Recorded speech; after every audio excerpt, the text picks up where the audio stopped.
Welcome back to the Black and Gold Report. We're still joined by head men's and women's golf coach David Sinan. Coach, let's talk about some of the newcomers on both teams. On the men's side, you have a bunch of them. But who are the guys that you have identified that will be major contributors to the Braves, not just this season, but for the next 2 and 3 seasons as well? Freshman Aaron Apps has had a good fall, very talented player.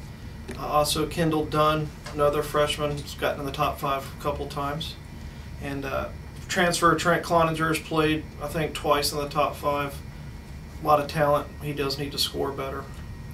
And there aren't too many new faces on the women's side, but you did get a solid debut from Pembroke's native Laura Bird in the first fall tournament. Is she someone that you expect to use in your lineup this season? And what is her potential as a member of the team going forward? Laura could possibly be our 5 player. She played twice in the fall. Started out with a 73 or 4 first round. Unbelievable. Potential-wise, it's just limited. She's probably the most athletic person on the team and works the hardest, which is a great combination of reaching goals and just she can accomplish whatever she wants to.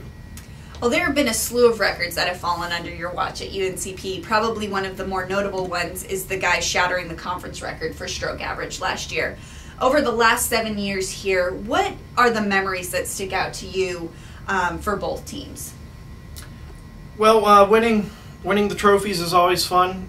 Getting to conference championships, it's a lot of fun. But like the true memories are the relationships with the golfers, the travel time, team dinners on the road, some of the long band rides. It just comes down to like the relationships formed with people, and they're hopefully some lifelong friendships once they graduate and get that degree. You and one of the few coaches, not the only coach that makes long trips with both the men's and women's team. What are some of the differences between traveling with the men and women from a coaching standpoint? It's very similar. It is challenging. The women's van always smells better. Especially coming home, the men's van, it smells like a little locker room.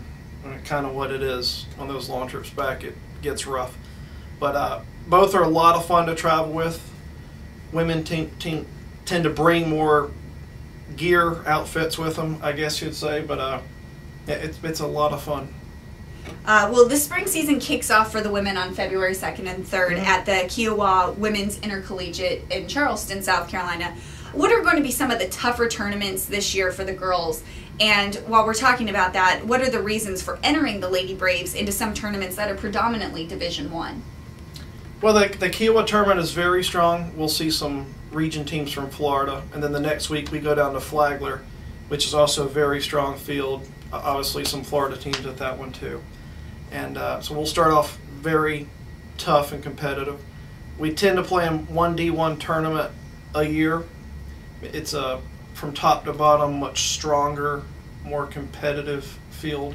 They also set the course up a little more difficult, like we would see at NCAA regionals. And then the guys kick off their season on February 25th and 26th at the Armstrong Pirate Invitational. Like the previous question for the girls, what are going to be some of the tougher tournaments this season on the men's side, and why are the guys starting 3 weeks later than the girls this year? The men, every tournament we play is very competitive. That first tournament at Armstrong will be very tough.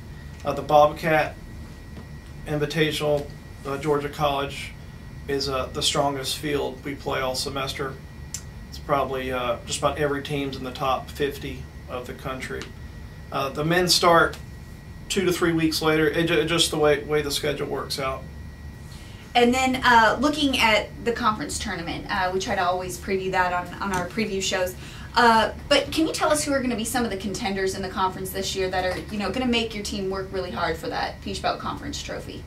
On the women's side, we're still very strong. Lander's very strong. Armstrong Atlantic is also really good. Flagler's very good.